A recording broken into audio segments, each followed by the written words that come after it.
Happy Monday, everybody, and welcome in to the Gramlich and McLean podcast. It is June, and we are back with another awesome guest in our summer guest series.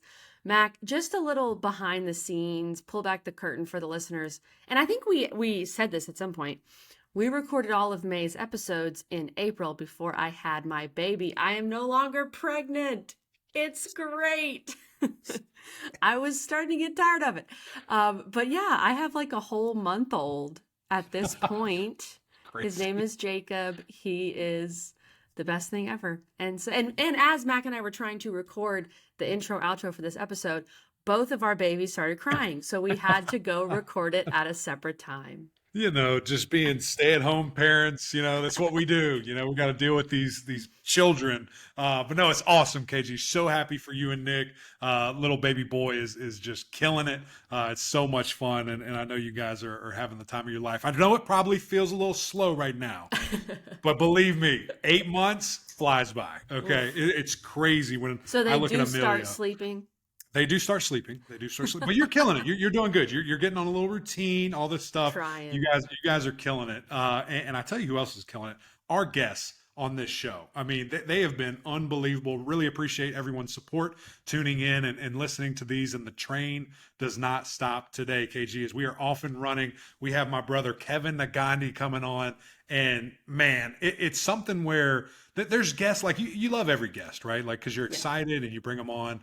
But Kevin is a guy that I really respect and have watched forever, it feels like. You know, kind of growing up, we talk about this a little bit later in the show, but, you know, growing up, that's what I did. I watched SportsCenter. I watched, you know, ESPN and games and everything in between on there. And Kevin was a mainstay and has become this absolute superstar. And, you know, now I kind of got into it briefly. It was all about him, not about me. But to be walking, you know, those walls as Kevin Negandhi does, I mean, it's crazy. And a guy that I grew up watching, and then now to have him on the podcast, just a guy that hosts SportsCenter in the PM. He does College Football Live. He's a mainstay or the main host on ABC on Saturdays. I know you guys see him in the fall, and just a plethora of things, KG. He's everywhere. And I know you've interacted with him more because you're up there during football season. We had said hi basically during basketball season because he's there for the 6 p.m. SportsCenter and I'm there doing basketball stuff. And you can tell how well respected and well liked he is in the halls as you're at ESPN. He's been with ESPN since 2006. And he became the first Indian American to serve on a national sports network. We dive much more into that. He's very proud of that, and he should be. Yeah. Sure. And we talk about how he's opened doors for a lot of other people as well. Before we get to our guy, Kevin, we do have to remind you, if you can't tell it by what's behind Mac, if you're watching on YouTube, we are presented by our great partners over at Ingles. Mac, one of my first solo outings with Jacob was to go to Ingles to pick up some stuff for Memorial Day weekend. The guac. He slept the whole time. Praise the Lord. That was great. But I got some dips. I got some queso, some salsa, and they're homemade or house-made, whatever you want to call it, guac is over there by the veggies.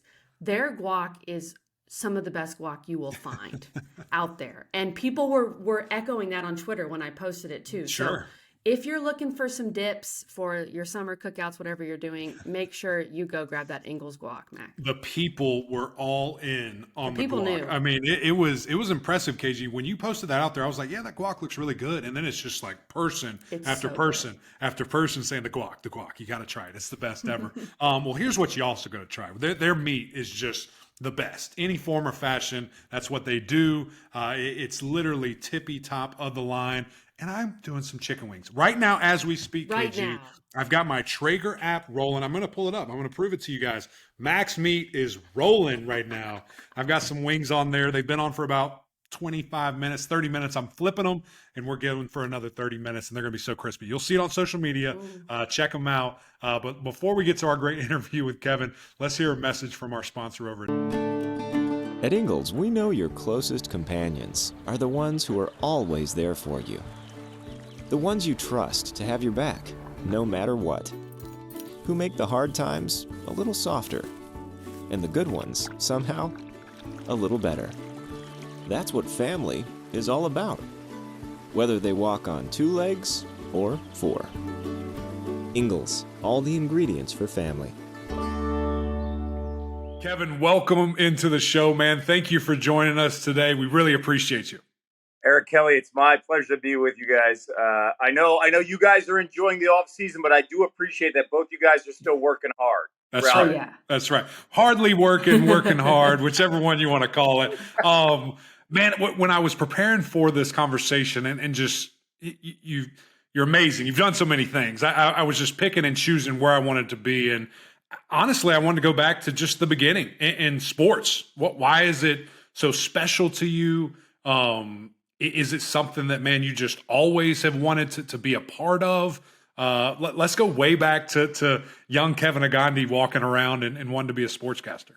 Yeah, it was, I've talked about this a handful of times because it's kind of part of my DNA, Eric and Kelly. For the listener, I think that anybody that follows sports, we always start as like immediate fans, right? There's something we gravitate to, and I always gravitated to anything that was Philadelphia sports. But really, it was a way for me to make a connection with my father. I'm the first person in my family born in America. My dad came in the late '60s to America with less than $5 in his pocket. True story. Lived in a YMCA, and then my mom and my brother came 3 years later when he could sponsor them.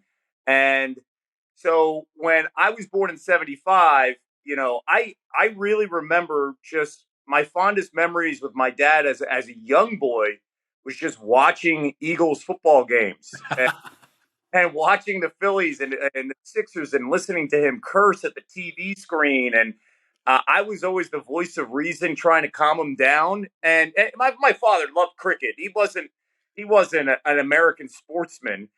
So he just would yell at Dick Vermeil, the head coach of the Eagles, and Ron Jaworski, the quarterback, constantly. And I always felt bad for those two guys. So what I would do is I would always get the Sunday newspaper. I would read through all the stats, the sports section of the Philadelphia Inquirer.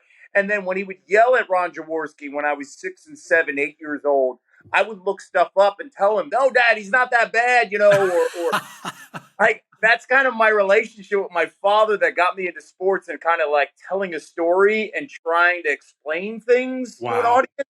Wow.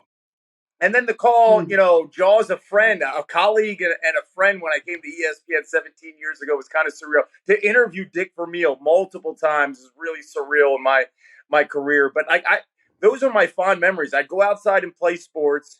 My brother is 7 years older than me, so he would teach me he was like my coach. He would teach me everything, and then I'd watch it with my dad, and then my mom would be in the other room just supporting me. And Kelly and Eric, like a fond memory I have with my mom, and my mom would love sharing this story through the years, was, I had a little basketball set up in my basement, and, my dad was always working. My brother was older than me, so he wasn't hanging out with a 9-year-old. So he was a full-blown teenager at 16. So I had these basketball tournaments in my basement with a mini basketball and a mini set, and I would do play-by-play. Like it was a tournament, big leagues, like, every night, we'd schedule who would win, That's right. stuff like that. And at one point, my mom is like yelling, getting ready for dinner, but she's like, "Who are you talking to?" I said, "What do you mean?" She's like, "Well, why are you talking the entire time you're playing?" And I said, "I'm doing play-by-play because if I don't do play-by-play, the game doesn't actually fit." That's Makes right. sense. Waste all your energy. And I was like, "No, I have to do the play-by-play to make sure the game's official." Wow. That's kind of how I fell in love with the whole idea of being a broadcaster. So, I mean, at 9 years old, you knew did you ever stray away? I mean, was that always the plan from 9 on? So I was a pretty good artist when I was younger. So no one looked like me or sounded like me when it became the Indian Americans in the business. And this was the 80s. So it was like, how am I going to, I couldn't even conceive an idea that I could make money doing this. Right. So I wanted to be an architect. And Kelly and Eric, I remember telling my counselor in 9th grade that I wanted to be an architect. She told me to take this building construction class, and her husband was the teacher. I remember, like, literally the first month, I hated everything about it. I was like, wait a second, I actually have to measure. I have to know what a header is and a footer and what wiring. I was like, I don't want to do this. I want to just draw. And later on that year, it was 1989. I was watching a college basketball game. I'm 14 years old, and the broadcasters were profiling. It was a game that was featuring West Coast teams, UCLA. I forget who they were playing, but there was a player at the free throw line. They pulled up his profile, and they said, he is majoring in communications. And the broadcaster says, he wants to do what we're doing. And literally at that moment was the first time I was like, wait a second. I can go to college for this. I can go to games. I can call games. And then that night I watched SportsCenter. I vividly remember this. And I said, I want to be the first Indian American on SportsCenter. And that was 1989. And then it happened some 18 years later. Check. You did it. We'll talk about more of that in a second. That's unbelievable. That's such a cool story, Kevin. I mean, that's really awesome. And, it's something too when Mac and I were digging in, doing our research here, digging into your background, and you go to Temple and you're doing a bunch of different internships. You're trying to work your way up. You've worked at a bunch of different places. I know this is something, to your point, you hadn't really seen anyone who looked like you doing it. It was there a point where you thought, okay, I can do this? And maybe you had to convince your parents a little bit as a child of immigrants, hey, I can make a good living doing this? Yeah. So, Kelly, originally I went to Syracuse because I thought the game plan would be, if I want to be the next Bob Costas, Marv Albert, all the greats, Mike Tirico. I was going to say, keep going. There's like 100 names. So I had to go there. Right. And I realized my first semester in how much I hated the snow. I was miserable. Mac and I have both been to Syracuse. We understand. Yes. Listen, I made a lot of good friends. Actually, a lot of in one semester. They're still lifelong friends. But I was not happy, and I knew that I wasn't doing well in school, and I knew how much it was costing my parents money. So a lot of that immigrant guilt was setting in, and I had applied to 9 schools. It was USC or Syracuse, my final 2, and I knew I wasn't going to study at USC because of the beat. And turns out I didn't study at Syracuse. So my mom convinced me to go to Temple, and I was against that idea. And I decided to do it, and it was the best decision I ever made in my career because I was in Market 4. And so I had this dream where it was like, all right, it's put up or shut up. You've got to figure this out. And I went full bore, Kelly. Like I went to the newspaper, the Temple News. I didn't know how to write, so I suddenly became the college sports editor and forced myself to write every day because I knew it was and then I did 3 years of play-by-play for women's basketball. Come on. Because it was a phenomenal opportunity. They wouldn't let students broadcast the men's games when Temple was phenomenal and Coach Chaney was there. Yeah. So I would always talk to Coach Chaney as a writer, and then I broadcast the women's basketball games, which was amazing for me, traveling with them for 3 years. Wow. And then I made it to the TV station my junior year. And in between all of that, I did 5 internships. I actually found a way to make them as independent studies. Smart. And smart. I talked to the dean of the school, and I said, I've got to do this. And she was like, I don't know how you're doing it, but okay, we'll just do it at 1 credit. And I just kept on tacking things on. But with all of that, my parents still didn't really, they were like, and my junior year, I was interning at this sports magazine called The Fan, and Ricky Waters was a running back for the Eagles at the time. We were producing a show called The Ricky Waters Show, really, really big type of production on local TV. And a former Eagle, Vi Sikahema, I interned under him at NBC. He was the main sports guy at the time. My dad just loved I'm sure. I'm there I brought my parents for this production. And Vi's there, and I set my dad next to Vi because I was like, this is like a cool moment for my dad. My dad introduced me to sports, and now he's getting to meet an Eagle, former Eagle, because of me. That night, Vi said to my dad, your son's really talented, and he's got a great future in front of him when he gets into TV. And I'm not kidding, Kelly and Eric.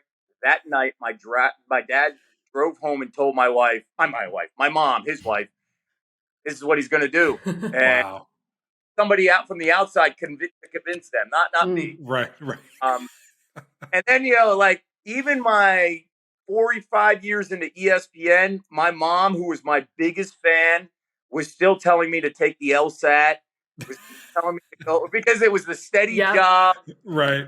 We had nobody that, understood contracts in our family. Sure. And my brother had to pull my mom to the side and be like, Mom, I think he's okay. I think for him in his career, he's been at ESPN. That's kind of when I realized, oh my God, my boy has made. My dad tried to convince me to go to law school until I signed my first contract with ESPN, and then he finally stopped talking about it. So I completely understand. Right? Yes. Yeah. And financially for my dad, when we drove out to Kirksville, Missouri, my first job, a lot of quiet time when you're with Sure. cornfield after cornfield. At my point, I'm 23 years old. My dad at one point goes, so Kevin, just help me understand, because I was gonna make $15,000. I took a cut. I was in Philly doing something for a TV show, making 24 grand, and I took a pay cut to make 15 grand to go out to this small town. My dad goes, help me understand, like, where are you going to grow and make money? Right. At 23, a little cocky, and I said to my dad, I said, hey, give me till I'm 30. If I'm not making six figures, I'll get out and I'll do whatever you want. Sure. And wow. It shut him up for a few years. Right. Left TV when I was 27. I left the business and got out for a year and worked for my dad. There was a lot of things I had to take care of. Wow. And then it was my parents who were like, you need to get back in. Yeah. And then, 3 years later, I got to ESPN. Wow. Wow. Gosh, that's incredible. I'm going to let Kelly talk about the ESPN call because we love hearing those and how it went. But you said something that was very interesting to me about how nobody looked like me. I didn't have these examples of guys to look up to or anything of that nature. And I just want to, who were your role models? Who did you look up to and maybe say, I want to be that guy or be like that guy or gal and say, yeah, that this is what I want my career to be like? This is a really good question. I found national guys like Al Michaels, Bob Costas. I was really lucky to be in Philadelphia to grow up and listen to Harry Callis, famous Phillies broadcaster, and also did NFL films. And then I interned under him when I was 19, which was insane being in the booth with him.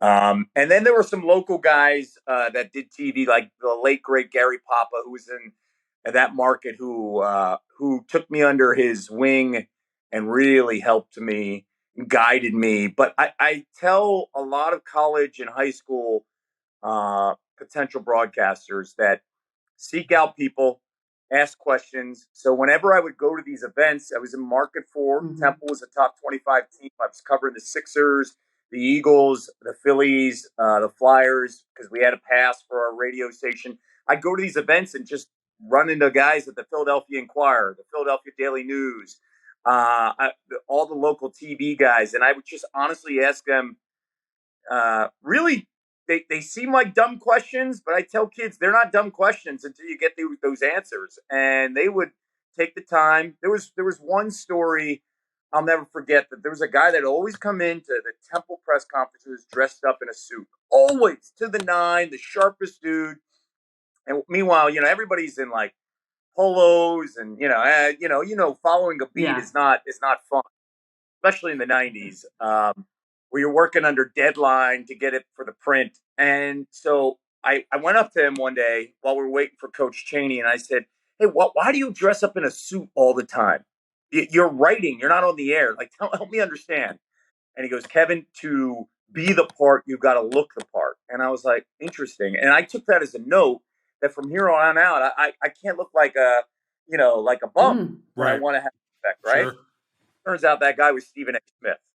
And Stephen A., our friend, and we keep in touch, and it's just one of those full circle moments for me. Wow. ESPN, I reached out to him, and for the third straight year in June, we're going to be hosting the NBA draft on ABC, and it'll be me and him. Like, it's a small world. Yeah. That's great. I want to know if that was the 90s, how big were the lapels? Like how baggy was the suit? Kelly, they're coming They back. are. That's true. They were massive. Like if you guys, if the listener can understand, they were out to my shoulders, man. Why? And then let's not forget, we went through the 4-button era too, where That's they right. were all the way up. The 03 draft when all those guys are just swimming in their suits. Oh, The 03 draft is the worst in history. When I first got my first suit in the late 90s, I remember it was literally my first suit. And we went to the store with my parents, and I was very thin, and I was a size 40 regular, right? And the guy's like, yeah, it's going to be a 40 regular. I was like, no, I want to go to longer. And he's like, excuse me, sir? And I was like, yeah, I want to go long. I got a 44 long. You could fit 2 of me in this jacket. And I posted a picture of it recently. You could fit literally 2 of me. Wow. And it would have made Jalen Rose proud. That's right. Mac, mental note: we need to use that picture for our social media stuff for this episode. Absolutely. We'll do you right, Kevin. Okay, well, you talked about getting to ESPN, and I know obviously as we've discussed, you grinded your way there. How did you finally end up getting that call? So I was at the local ABC station in Sarasota. I had come to a certain piece that I was happy where I was in that market. I was living near the beach. I loved where I was. I was dating pretty hot anchor reporter who turned out to be my wife. So things were really good. And somebody asked me, her name's Alex Wilson. She used to be in TV. She's the wife of Gary Thorne. She asked me why I was in that market and not somewhere else. And I was like, I'm happy. I used to have an agent. She's like, will you call this agent? He's in New York. I think you should talk to him. I was not into it. And I waited. And then about a year passed. And I said, give me the agent's name. Call them up. And this was 2006. And I said, why are you interested? And he was like, I'm interested because I think you have the potential. I watched literally 10 seconds of your tape. You have the potential to go regional or national. Let's do a handshake agreement. We're on the phone. He's like, if I don't get you a job in 6 months, we'll move on. And I was like, what do I got to lose? I don't got to pay. Sure. Okay? Let's see what he could do. And then within 4 months, he got me a tryout potentially at this station called Masson, which had just started. And they had delayed their production for another 6 months. And Masson is Mid-Atlantic Sports Network in Baltimore. So that was one regional network. And then he calls me up in June and was like, hey, we have an opportunity at ESPN News. And they want to fly you up there next month. And you just reach out to this person. They're going to talk to you. And my girlfriend, Monica, at the time, she said, what do I got to lose? If I don't get the job, I don't get the job. But my dream was to get to ESPN. They're flying me up. They're paying for everything. I stay there overnight. I get to walk around and be in their studio. So I'm going to make it hard for them to say no. And that was my attitude. And then they flew me up in July. I did the tryout. I did 7 interviews. Did like 10 minutes at the time. And then I waited. And I'll never forget the phone call. I got it 3 weeks later. I was at a football practice at 5 p.m, sweating my tail off. And my agent goes, you ready to go to Bristol? And I was like, what? And I had to walk away, and I'm losing it on this practice field. I had 3 years left on my contract. I come in to the office. I pull my girlfriend to the side, and I tell her what's going on. And then, I go home for dinner because I had to go anchor that night. And I was like, what are we going to do? And what do you mean, what are we going to do? I got to get the job. I'm packing my bags.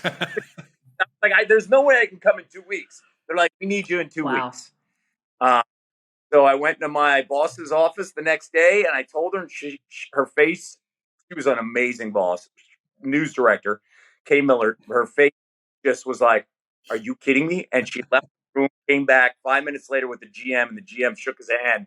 And I said, I'm good. He goes, I don't care about the 3 years. We've never had somebody go to network this fast. Wow. Oh my gosh. Really well. That is unbelievable. And I mean, it's it's so fun to hear these stories just because it means so much to us. I mean, like you, I didn't grow up watching cartoons. I grew up watching SportsCenter. I grew up watching games, and just to walk on that campus, as you alluded to, I'm getting goosebumps right now thinking about it. How lucky we are to be able to do that, where giants have walked and been created, and all the athletes in the world, all the executives, all that cool stuff, man. It's truly amazing. And for you, it even has taken a step further because, as you mentioned, this was a goal of yours, and you did it. You became the first ever Indian American to serve on a national sports network.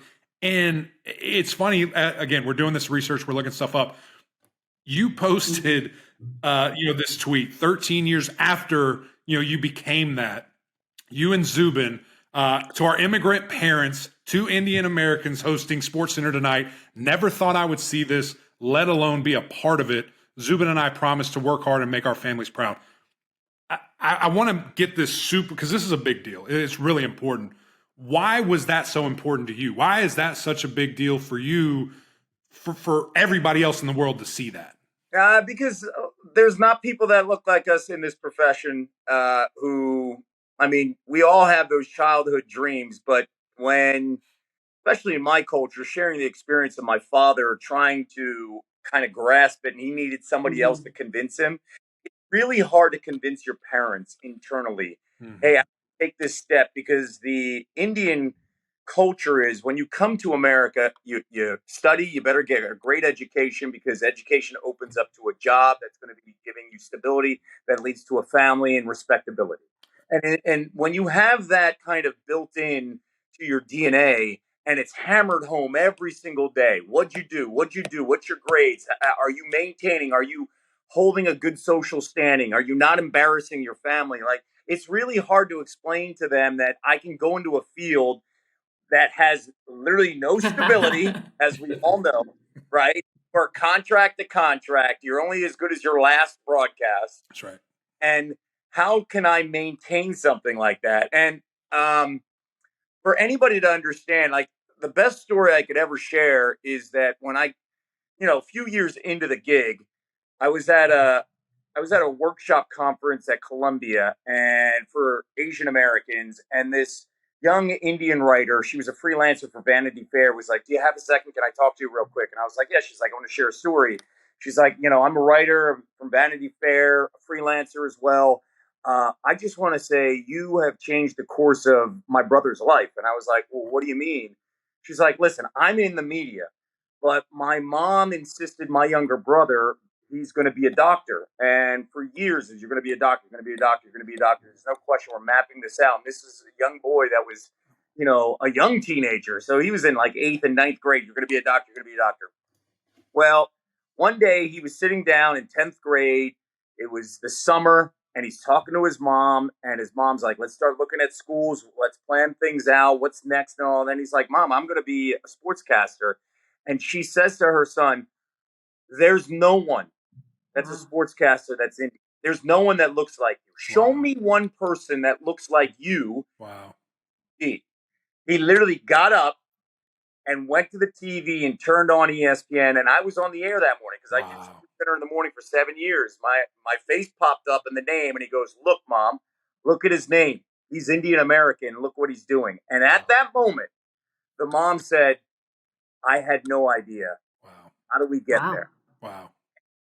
The sister shared this story with me. She was like, "No matter what I did, it did not convince my mom that my brother can get in this business.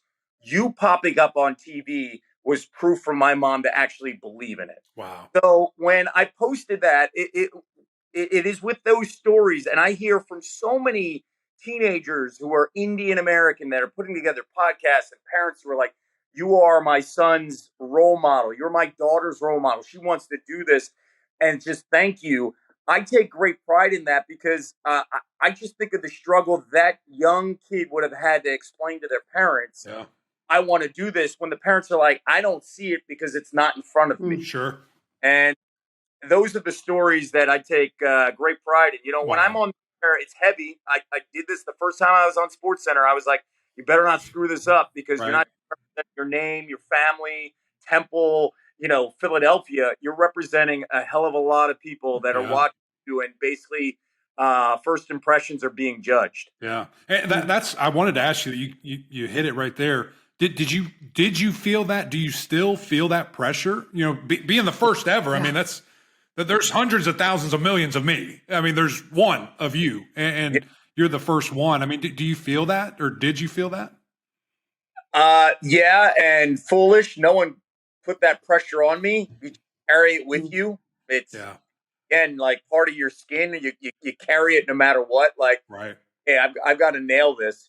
It will overwhelm you if you take it on the air. Yeah. So I don't think about it anymore unless like I'm talking about it right now. Right. But I know that when I'm on the air, there's probably a young boy who looks like me and is like, wow, it's pretty cool, Wow, and man. you get back, you hear over the years from people. And, we often get caught in this bubble where we think, literally head down, you work. And then when you step out of that bubble and you're like traveling, you run into people and you're reminded of it frequently. Like, oh yeah, I'm on TV, I'm doing something that's really cool, because you just get stuck in the everyday. We're doing it. We're grinding. What's the story? Let's make sure we do the story right. And that's how so it can be a little heavy. But what I'm really proud of, Kelly and Eric, is that when I came to ESPN, being the first, but then like over the years, Anish Shroff and watching him grow and what he's representing. Adnan Burke, Pakistani Canadian, like watching him grow. Zubin, of course, Adam Amin, just watching guys that look like Nabil Kareem, watching people that have come through that look like me, have succeeded. They're all great. We all have running jokes about us getting, our careers are in each other's hands. Dari Noka is a very good friend of mine. Yeah. Dari and I, we do it all. We have so many great stories that are kidding me. People mix it up. And I always tell Dari, don't screw it up because my career That's hilarious. Yeah, well, that's such a proof, that there continue to be more and more Indian Americans, Asian Americans, whatever it is. And look, if you know your sports fans will sniff that out. And if you know your sports, they'll be fine with you. I think and that's obvious with you, Kevin. Okay, let's talk a little college football here because we are an ACC football podcast. And I'm intrigued here because you're a Temple guy. As you mentioned, you grew up in Philadelphia. So you maybe, and obviously you cover a bunch of college football now, but you can approach this from maybe more of a unbiased look at the state of college football in general, not someone who's maybe fighting for their Clemson fandom or Florida State or whatever. So where are we headed? Where do you think we are headed as we're staring down the barrel of these two super conferences with the Big Ten and the SEC? Where does the ACC stand in that, and where's the sport going, if you could look into your crystal ball? One thing I do like expansion of the playoff. And I love the ideas of, hosting a playoff game. Yeah. I think that is what the sport is about, what it separates Saturdays from Sundays, right? It's no longer about corporate stuff, and suites. It's about that consistent fandom that we see on Saturdays, tailgating and being there. And now you get rewarded with a home game in a playoff environment. Come on. I think that's incredible. The idea that, let's talk specifically ACC, a northern team has to come down in January and play in an environment, let's just say December, and suddenly it's not cold, right? Or, a southern team has to go to 10 country and now deal with some adversity and handling some snow or wind. I love that because to me, that is what football is all about. Football to me, it's not in a dome. Football to me is in my so I love that. My concern, especially with what we've seen, and ACC's tied into this because of the recent dominance of Clemson as well, because they're in the powers to be conversation, right? I think you're seeing with parity, NIL, transfer portal, you're seeing teams that are from I want to say 8 to 30, a little bit closer, right? And I think when you see the top 5, that's getting closer to each other. But that top 5 separating themselves from 6, 7, and then that 8 to 30, and they're getting wider and wider and wider. And if you're not in front of it right now, it gets been tougher because the momentum swing is such a big deal. Like if you have 1 or 2 bad years, you're suddenly behind the 8 ball, Yeah. and it feels like you're looking up, even though a program that's consistent over 10 years should not be that in that situation. But we're seeing that in Mhm. college football, Mhm. right? That's Mhm. my biggest fear. You're going to get these like phenomenal jumps in 1 or 2 programs, and then they're going to come back. Right. Uh, I fear that. I fear like the Georgias now. How about the Georgias extending themselves even further away Mhm. from the pack because every single year just reloading, reloading, reloading, Yeah. reloading. Sure. That's my biggest concern, and this comes down to one thing too, like consistency with coaching staffs, of course, recruiting, but the development of Mm. players. You can have 5-star guys, but if you're not developing players, Mhm. it's going to bite you. And if you do not have, and it's like this in the NFL, if you do not have a top 10 quarterback, Look Yeah. out. you're going to be in trouble. No Yeah. matter what it is, you're Yeah. going to be in trouble. Now, people will be like, well, Stetson Bennett was a fantastic quarterback. Numbers, don't care. And it doesn't mean anything about his stars. He understood the system. He was there long enough. He was fantastic. Yeah. And he was exactly what that program needed at Georgia to get Sure. over the. Sure. Yeah. No question, man. It is crazy how the game of football has continued to evolve to now we're at this point where if you don't have a QB, you got nothing. I mean, before Yeah. you could win with defense, you could win with a run game, great offensive Alabama line. did it Now for it many is so, years. yeah, years. I mean, it is Yeah. so dictated by one Point, position. Alabama did it for many years. And then at Yeah. one point, and this Yeah. is the best thing about Nick Saban, Adapted. he saw these and he read them and he said, I've got to Oh, figure yeah. this out now. I need a stud quarterback who is mobile and has a big arm. Yeah. Different, offensive abilities. Sure. I need to consistently have Steve Sarkisian. I need to adjust to the game. If you have coaches that don't adjust, you could be dead in the water within 2 years and say, what just happened? I don't Right. understand. We were there. Now we're Well, gone. Kevin, Yeah. speaking of that, I'm just curious here. Do you see Clemson and perhaps Dabo in that realm? I mean, he has not adjusted the transfer portal. One could say he really doesn't take transfers. Clemson is still winning 10 games, still going to big-time bowl games, but missed the playoff last year. Where do you see Clemson in that regard? Clemson's a very interesting situation because when we talk about star quarterback, they thought they had DNA, right? The star quarterback, right? And they've got another one. Like the kid that they got right now is pretty darn special. At least Yeah. he showed us that he could be really special. Now we need to see a full season under his belt. What Dabo has done, and previously, the Deshaun Watson era, he had stud playmakers everywhere. I was stunned over the last 2 years how Mhm. different this team has looked when you could have a stud quarterback, but if you don't have the right Sure. playmakers, it does not help. So we could talk about the quarterbacks, and like we have, Sure. and you need to have a star quarterback, but if you don't have playmakers consistently helping and that turnover rate there, where you're going to lose 1 or 2 to the draft, let's get the next 2, let's get that pipeline, it's going to haunt you. In Yeah. the end, you can't make the quarterback look good if you have nobody there who could stretch the field. Right. And not have that guy where who's the guy that's going to stretch the field and is going to be healthy Correct. Right. on the field, right? And Yeah. I'm stunned by that drop off over the last couple of years. And I could be wrong. You guys would know. No. You're right. Yeah. I think the health thing, that was what was so bizarre. I mean, you got a Justin Ross who emerged on the scene, exploded, one of the best performances we've ever seen by a freshman in a national championship. You've got Frank Ladson, who was supposed to be all world, Joseph Ngata, these guys that just never got there. They never could take that next step. And then you're looking at it, you're like, what is going on with Clemson? Like, what's happening? And then the quarterback play and things of that. Clemson fans, listen to this. I'll add one other thing. The one thing that Dabo has stayed true to, and I think it is the recipe for success. He has made sure that defensive line has been dominant, and he has that in recruiting year after year after year. You need a stud quarterback. You need a dominant defensive line that can rotate guys, and you could reload every single year, and then the playmakers. And if you have that, that's where I think you can have the foundation, the building blocks to success for 2 to 3 classes. Yeah, no question, man. No question. It's going to be interesting to see Can they get back with that quarterback, new offensive coordinator coming in, all these different things? I think that the Tigers will be just fine. How about FSU, man? Are you on this hype train? Because it has left the station. It's at full speed. And you know what's even funnier about that? It's really not just hype. I know you have to do it on the field, but I'm going through my list of like top 5 players, first teams, all this stuff. And it's like Seminole after Seminole after Seminole. I'm just like, there's a lot of guys on this list. There's a lot of potential. Now, Eric, and that's a great point. And you know what this goes down to? This goes down to the patience that the administration had.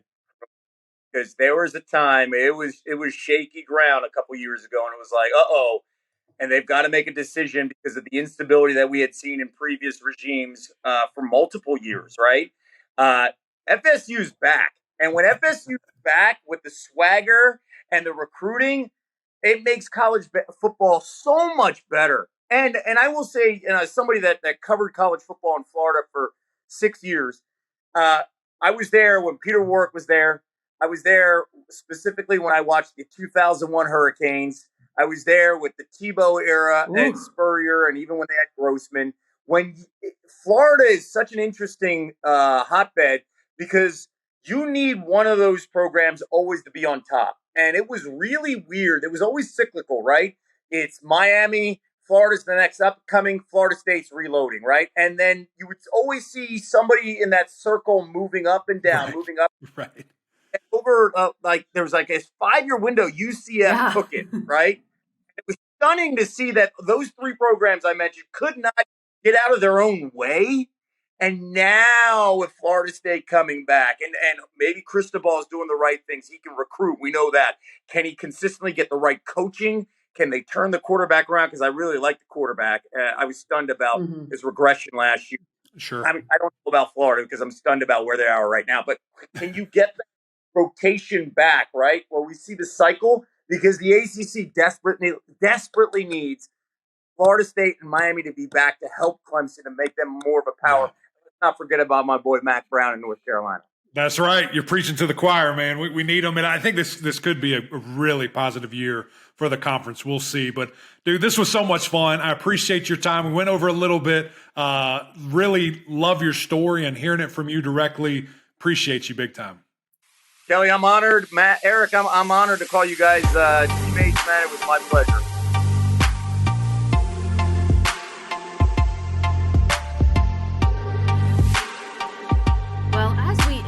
Before we had on our great guest, Kevin Negandhi, Mac is cooking wings as we speak. So we've got to get out of here so that Mac can serve wings for his family tonight. But thanks again to Kevin for joining us. He's a superstar. You know where he is on social media. Go follow him. Just turn on SportsCenter. I was just watching him on TV with Elle Duncan doing SportsCenter. And I know he's ready for college football season. I loved his thoughts on Clemson, Florida State, the ACC at the end as well. Just an awesome guest. We appreciate his time. You know, I love the casual Stephen A. Smith story. That in the was middle crazy. Of everything. Like the way he subtly dropped it. And, you know, we had a bunch of stuff we had to get to, so I just kind of glossed over it. That was a crazy story. That was like hilarious. To subtly just drop, I was just standing next to Stephen A. before you're Stephen A. And now, I'm sure they're still great buddies and both looking dapper as ever. So Always. I need to continue to take notes from Kevin Negandhi and his dress. I always hit him up when he's looking good, which is every time I see him. But grateful for his time, grateful for our friends over at Ingles. Again, check them out, guys. They're doing some great things all summer long, great deals. And of course, as Father's Day is approaching, plan out your Father's Day menu by going out to Ingles, getting the best of the best. But that's it from us. Thank you for tuning in. Another great episode of Gramlich and Mac Lane presented by Ingles. We need you guys to go over to YouTube, subscribe, leave some comments. It's always fun to hear from you guys. And of course, the OGs over on Apple Podcasts, rate, review, subscribe over there as well. But that's it from us. Until next time, we'll see y'all.